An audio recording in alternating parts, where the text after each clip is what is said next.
Today I'm playing Conway's The Game of Life for the first time with ChatGPT as my assistant. Now, I have never played this game before, but with the live help of ChatGPT, we are going to check out why this game is still being played after 50 years. Without further ado, please let me introduce to you my co-host for today, ChatGPT. Yes, thanks so much for having me. I'm really excited to be here and help you dive into the game of life. Let's have some fun exploring it together. But before we start, let me explain what the game of life is. Or ChatGPT, maybe you could explain it for me? Absolutely, let's break that down nice and simple. First up, a super quick bit of history. Conway's Game of Life was invented by the mathematician John Conway in 1970. It's a kind of zero-player game, meaning once you set the initial pattern, it evolves on its own without further input. Now the rules in a nutshell: every cell on the grid has 8 neighbors. A live cell survives if it has 2 or 3 neighbors. A dead cell becomes alive if it has exactly 3 neighbors. Otherwise cells die or stay empty. Super simple rules, but they create all sorts of complex patterns. Alright, sounds quite simple actually. Where do we start? First, a basic one, the blinker. It's just 3 cells in a row that flip back and forth between horizontal and vertical each generation. It's fun because it's a simple oscillator, so it keeps going forever. Alright, the oscillator. Let me see. We are gonna increase our grid size, and he said 3 horizontally or 3 vertically. Now, let's see. Yep, they're oscillating alright. They're going back and forth and there's no stopping them.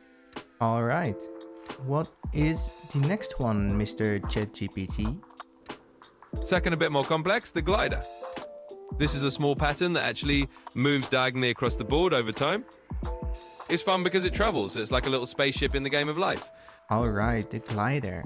So I had to look this up, but it's actually quite simple.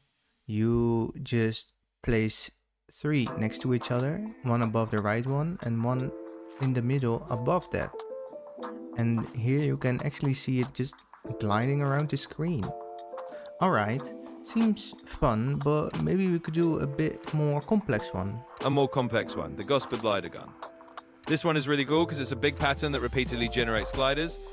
So it just keeps producing new moving shapes indefinitely. It's fun because it's like a never-ending machine that makes more patterns. Alright, so the Gospel glider gun actually is, like I asked, a pretty complex one, but luckily we have a Lexicon here, and this Lexicon houses all the different kind of patterns you could possibly make, at least ones that give a interesting result. And here we have the Gospel glider gun, and you can click on it and it basically puts it in the grid already made, and then you can start and just see what's going to do.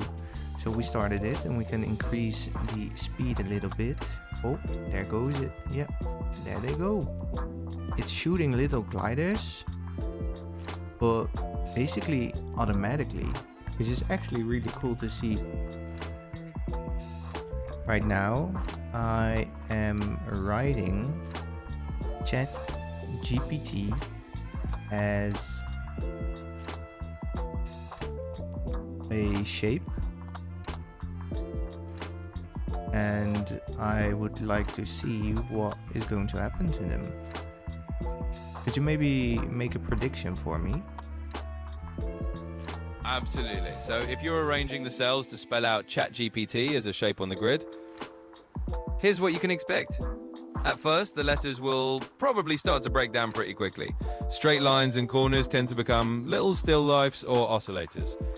You might see parts of letters turning into blinkers or school-stable shapes. In other words, the neat ChatGPT pattern will kind of dissolve into smaller repeating forms. It's like watching your letters transform into a bunch of tiny living patterns. So it'll definitely be interesting to see which parts stabilize and which parts just fade away. Alright, I'm gonna press start now and we'll see what happens.